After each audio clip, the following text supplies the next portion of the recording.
Hello, wonderful. This is Sarah, and I got on the phone with a lady today who I first talked to in 2018 when I went back to look at it.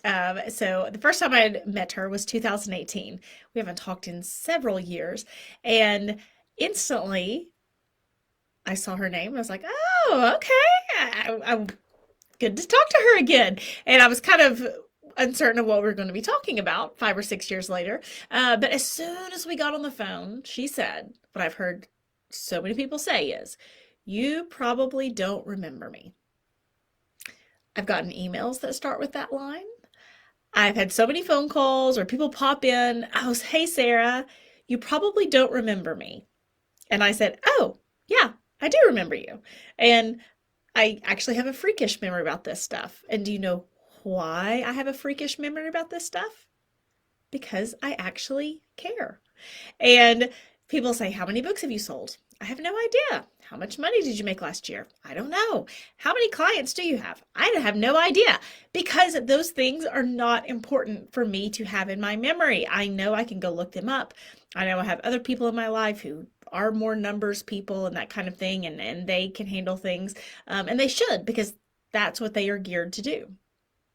My memory, my purpose, what I am good at is the people stuff. And even when people get on the phone with me now, they'll say things like, "I can't believe you're still taking these calls. I can't believe you're still the one on the phone," which is like, I'm just a person. It's kind of like funny that they say that. But anyway, they say it all the time. And I'm like, "What? No, like this is the good part.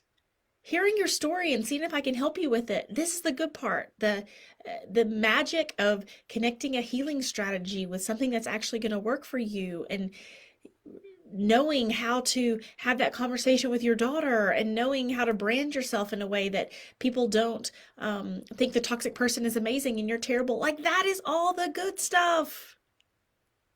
And so, yes, I remember you. And I actually, this person said, "Okay, um, I was on a family vacation the first time we talked," which, the cool thing is I get to work from anywhere, but I actually do work from anywhere all the time.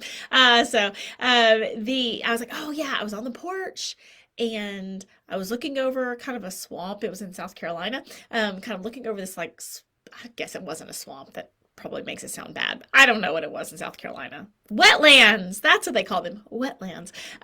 So I was looking over these wetlands and on this porch, and I was like, "Yeah." And you told me that your daughter was about to get married. She goes, "Oh my gosh, I can't believe you remember this." But I remember because I care.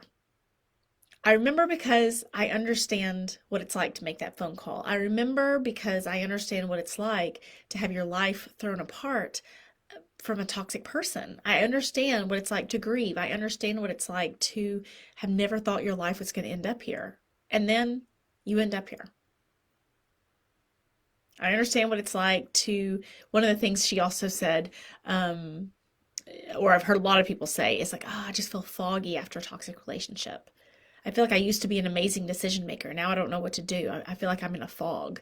And I said, "I get it. I've been there. I lived it." Because if you are solving toxic people problems, you're always going to be frustrated. You're always going to feel tired. You're always going to feel exhausted, because toxic people problems are the absolute worst problems to solve. Anything is easier than solving a toxic person problem. So I just wanted to kind of tell you that story, and to say that the right person for you, the right healing strategy for you, they will remember you. They will remember your story. They will care, and they will show up for you. And if you, whatever you're trying to heal from, it may not be a toxic situation, but whatever you're trying to heal from, choose someone who has been there. Choose someone who understands. There was a phrase recently that said, "Don't ask for directions from someone who hasn't been on the journey."